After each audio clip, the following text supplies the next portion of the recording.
Namaste to all of you.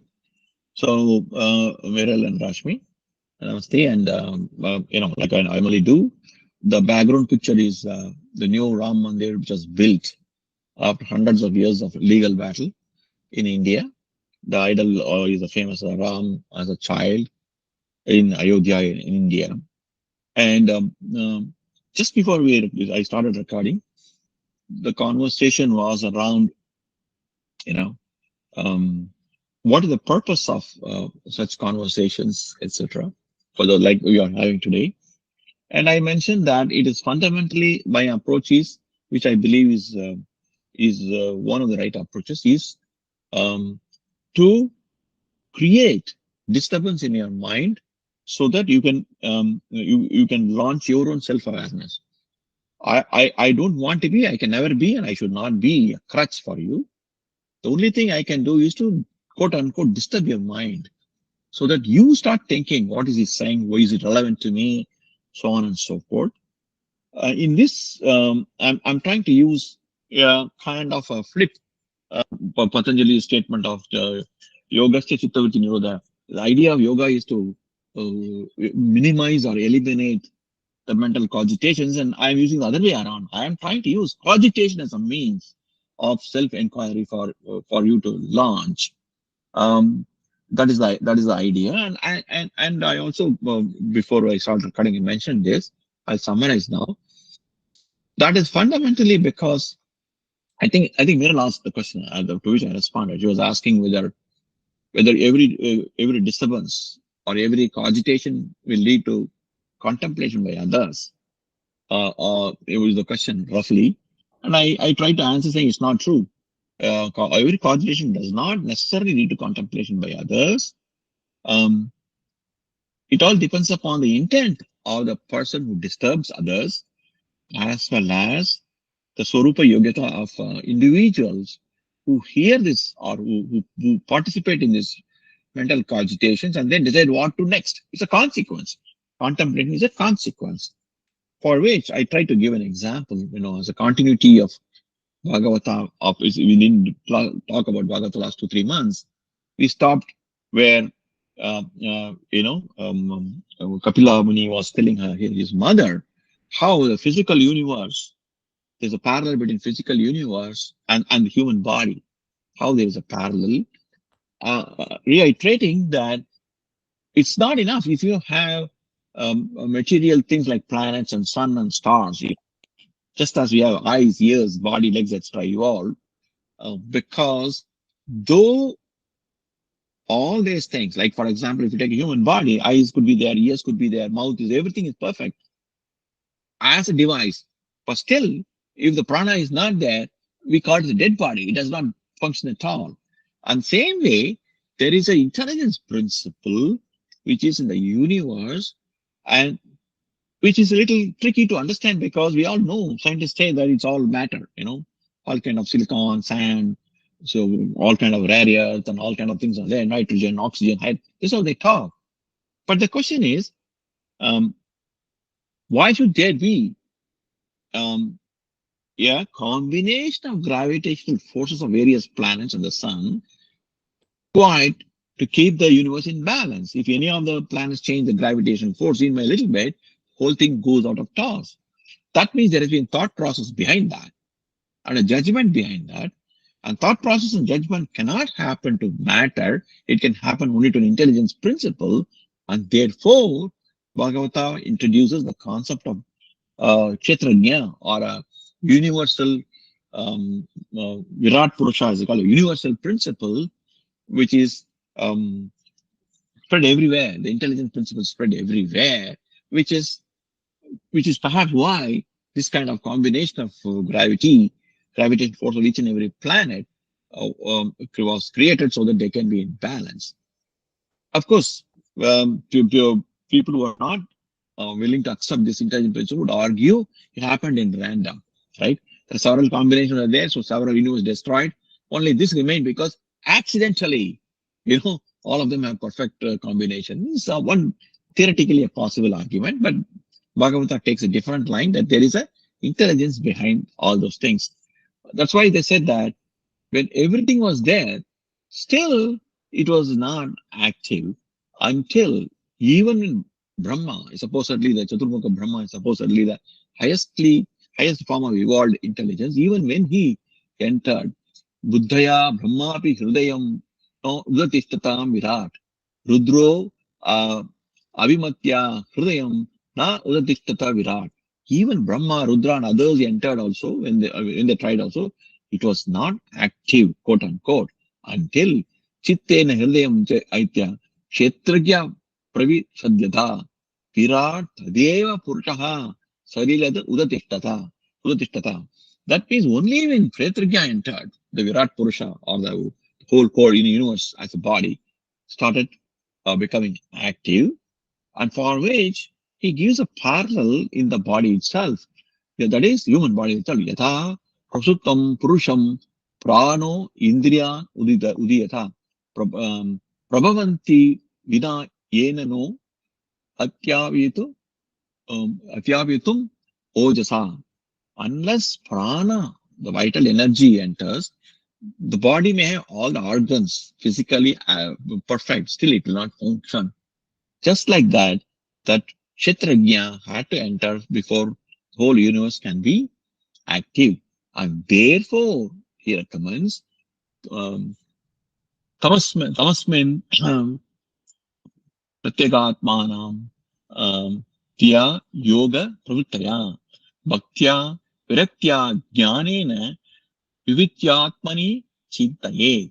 Therefore, bhaktya viraktya jnanena, that means with a devotion, respect to this and love towards the intelligence principle, Kshetrajna, which is responsible for ensuring the whole universe is in a dynamic equilibrium so that all living beings can prosper, have a bhaktya, viraktya, jnanena.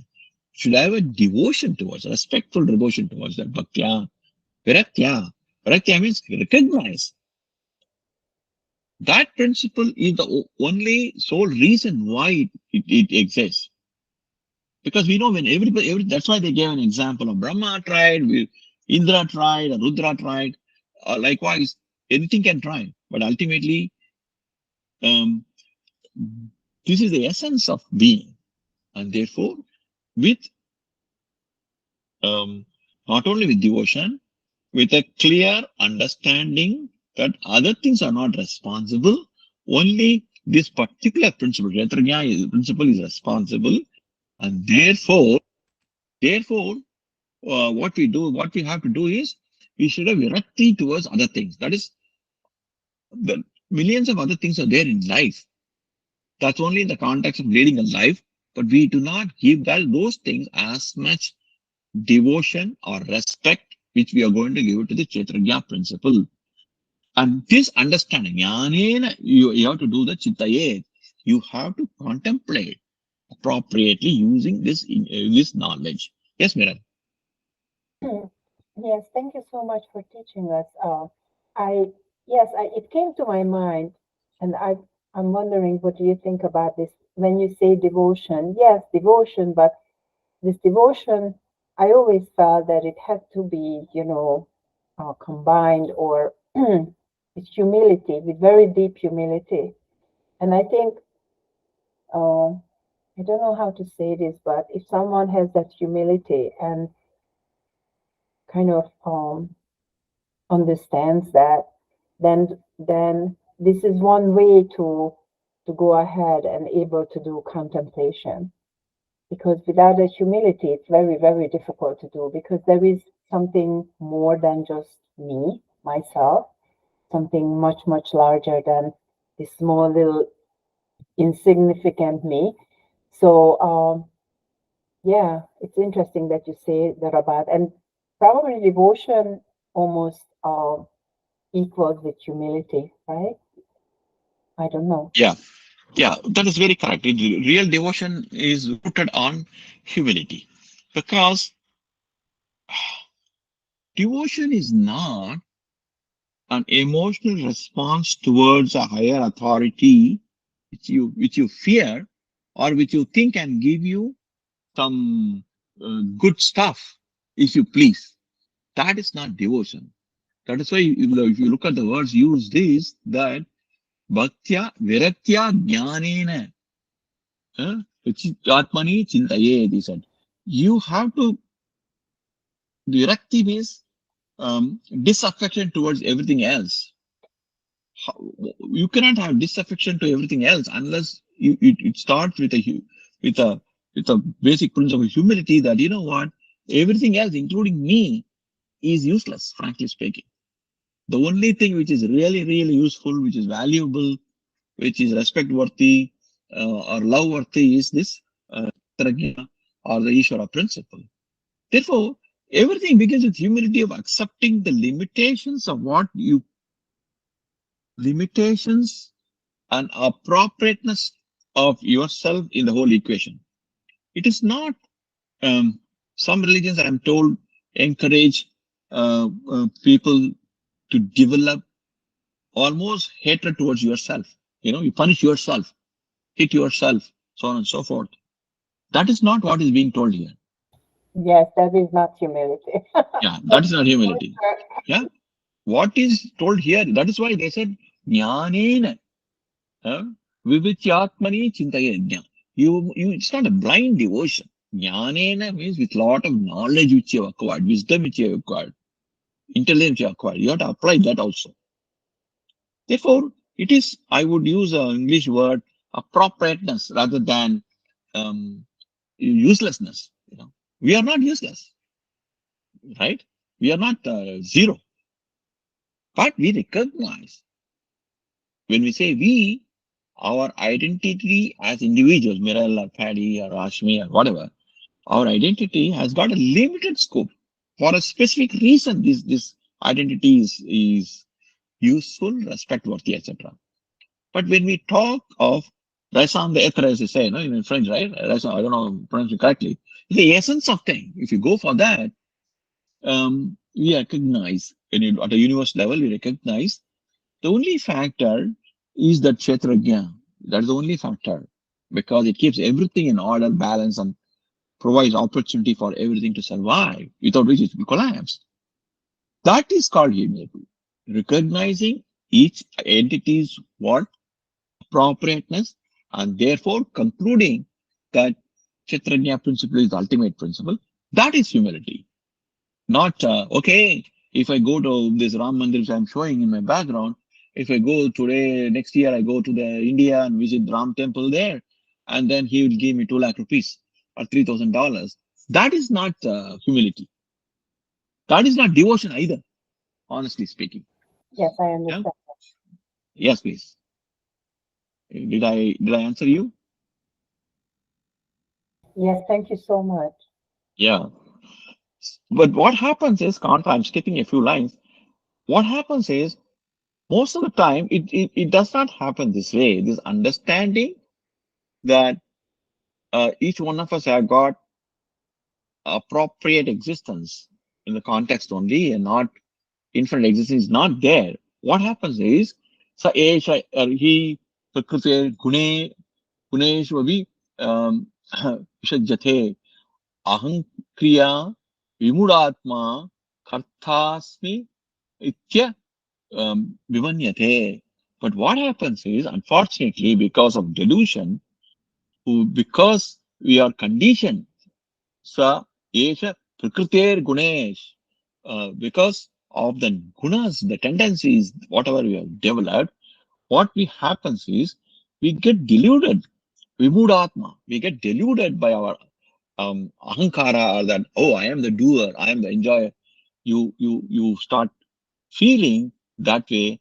This is the problem.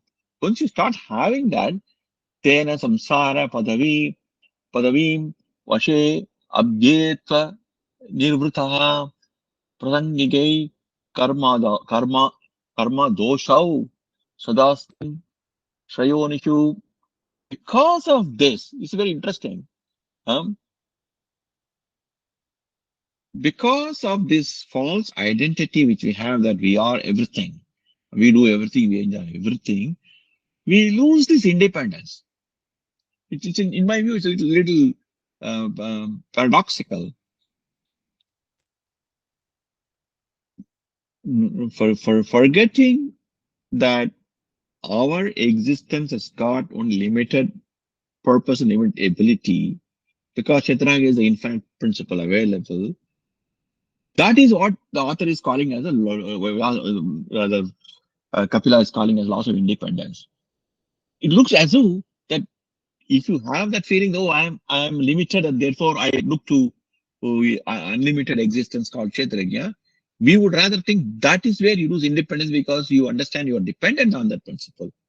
But actually speaking, according to Kapila, that is where you lose your independence when you forget this principle. Why? Because there are two sets of dependence possibilities are there. One is the Kshetrajna principle, which is the universal intelligence principle, which keeps the whole universe in balance for us to prosper. Either we depend on that, or because we think we are the doer enjoyer, we develop attachment to millions of things around us. Once you develop attachment to millions of things around us, it could be material stuff, it could be emotional stuff, ambition stuff, whichever stuff it is. That means you are now dependent on now million things instead of one thing. Not only this, you are dependent on million things which you like, which you desire. You also recognize, or rather, you fail to recognize, in fact, these million things are temporary, right? Even if you take a limited toys in the younger age, we like some toys, we no longer like it. So our dependency on that has gone. That means we are depending ourselves on million things around us, which themselves are temporary importance to us. Therefore, Kapila uses this word. This is why you lose. This is how you lose your independence, right? Any questions on this? This is a little kind of a tricky concept. Do you understand that? What is that you're reading, Mr. Rao? Srimad Bhagavatam. Okay. What? Where? I'm sorry. Which chapter or? Oh, chapter 3.27. 3. Yeah, Okay, I'm going 3.27. to, yeah, I'm going to read it. Adi Oh, uncle, you got. Yeah. Adi uncle, so Kapila says, you think you are everything, right? In what context Kapila Muni is saying that? Because we think we are everything only when we come to that realization zone. No, But no, in no. what? Yeah. No. I'm sorry for interrupting you. Kapila is not saying that you think everything. You think you are the doer, enjoy. Kartrutva, bhoktrutva. You think Okay. I am enjoying, therefore you develop dependence on multiple things. Got it. Okay. That driven by the guna. What did he say? Right?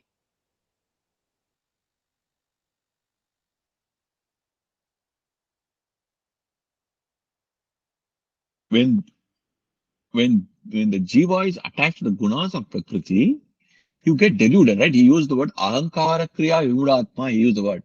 You get deluded that you are the enjoyer, you are the doer, and therefore you get attached to million other things, and therefore you lose the independence, is what he's saying. Got it. The argument is not that you think you are everything. The argument is you think you are the enjoyer of everything, doer of everything around you. Yeah. Okay. Okay. Yeah, you get that. Yes. Does it answer? Yes. Yes, Adi uncle. Anything, Miran? Any question from you?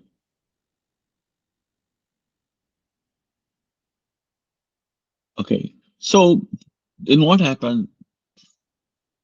Artehi vidyamane api samsultirni nivartate jayate anasya swapne anartha kamo yatha.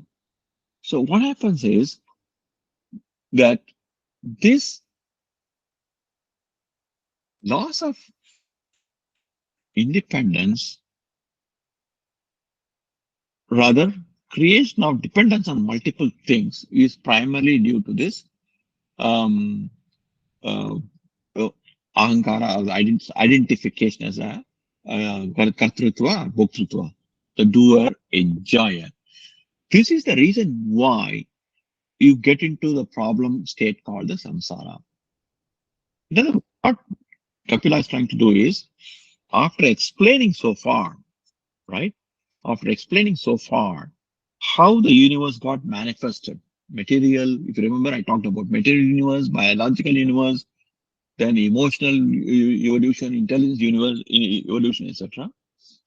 And then coming down to how the human psyche got evolved, then he puts up the argument that the problem lies in our understanding that we are the doer, enjoyer, and therefore we get bound to thousands of things around us because we desire them. It binds us. And this binding makes you dependent on those thousands of things which you desire, rather than the true dependence which you have on the intelligence principle called Kshetra, universal intelligence principle called the Kshetranya. You're shifting, therefore you lose your independence and you get into a state called samsara. That is the problem. That is what we should get rid of, is the argument. Why? Like I said 2 minutes, 5 minutes back, if you think I am the enjoyer and I am the doer, you get connected to thousands of things around you which you desire. Sometimes you get, sometimes you don't get. So that can create sorrow or joy. So even when you get, sometimes, even when you get it, sometimes it does not give you the same kind of joy which you used to give, because like we used to enjoy toys when you were young, and now we don't no longer. The object is still there. The robots are still there, but we don't find the joy. The same object, same experience, but no longer joy, because we have something else to go after. This infinite cycle of binding yourself to thousands of temporary objects, quote unquote, material, non-material objects. That is called samsara. That is the problem which you have to solve. How do we disconnect ourselves from the notion that I am the enjoyer and the doer, which is making us bound to thousands of temporary, and shift our thinking that we have a limited existence and actually are dependent on a Kshetra universal principle, intelligence principle. That shift is the problem is wrong. How do we do that? That is why the is arguing. When you get attacked to thousands of around us, what happens? Ata eva anaichittam prasaktamana sampati bhakti yogena tivrena viraktaya cha naye drisham naye dvesham. Therefore, ata eva sanaischittam prasaktam asatam pati. Asatam pati. We are going in the wrong path of getting attached to all kinds of things. That is the problem. These two lines, 3.27.5, is this one line. First line is the problem statement. Second line is the solution. Ata eva sanaischittam prasaktam asatam pati. Because of this false identification, we are on the wrong path. Asatam pati. We are on the wrong path of getting attached to of things. Problem statement. What is the solution? Bhakti yogena tivrena viraktya cha dvesham. The solution lies creating a devotion. Bhakti yogena, right? You creating a devotion. Tivrena, that is very viraktya. That means it anything else. Breaking up, Mr. Rao. You have to understand. You're breaking up your microphone. Is it so? Yes. Okay, I'll do one thing. Sometimes this Bluetooth creates a trouble. I'll remove the Bluetooth. I'll talk directly. Let us see if it works. Can you hear me? Yes. Okay, let's say. Sometimes, I don't know why, Bluetooth gives a trouble. Therefore, in this 3.27.5, it's a beautiful thing in my view. One line is the problem, second line is the solution. Ata eva shanaichittam shaktam asatam pati. We are, because of this false attachment driven by our ego, we are getting into the trouble. The solution is bhakti yogena tivrena viraktiyacha nayen vesham. Therefore, you develop into bhakti yoga, devotion, which I explained before, right? Using that, and you must have tivrena. That means you must be absolutely obsessed with it. 24/7, you must be thinking, what shall I do? What shall I do next? Problem is not going away. What shall I do next? Tivra, the high intensity. Viraktya, in exclusion to everything else. If you do that, you will get it. And what is the technique?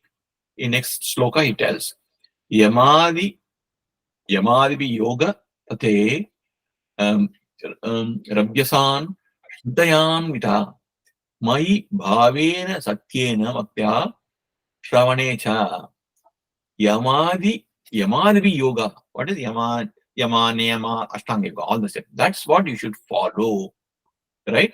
With Shraddhayanvita, with lot of dedication, you should follow that. Yeah.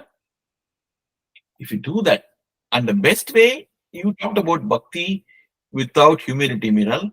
I think the next line gives an answer for this. How do we do that practically? Means Mai bhavena satyena. That means you try to make me as an object, right? Who is me? Already is explained the position as a kshetrajna, the universal principle, which is the not only senakwa non, rasam datra, say the essence of basic existence depends upon that. Therefore, automatically you develop humility. That is why he says directly towards me, not in an egoistic way. He's telling that will help you as a technique to develop the humility which is necessary in the devotion. Mahi bhavena satyenam katha, satyanam katha. That is me as a destination. If you do that, automatically you will develop the necessary humility. And then, how do you do that? Technique from the technique perspective, by katha shravane, by listening to various stories about me. Automatically you will develop. It's a psychological technique. So many stories we talk about the Kshetrajna, Vishnu principle, how time and again it helped, it was necessary, and it helped in elevating millions and millions of people. Then you will get more and more devotion along with humility. You develop it. It's a technique.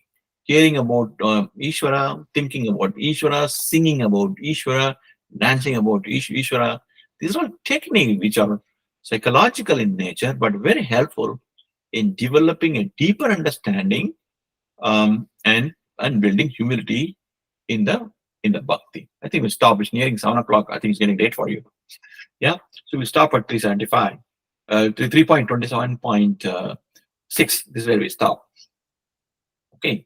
So this is what essentially, as you can hear, see, by a set of instructions, Kapila is trying to tell his mother, there's a format, this instruction actually for us.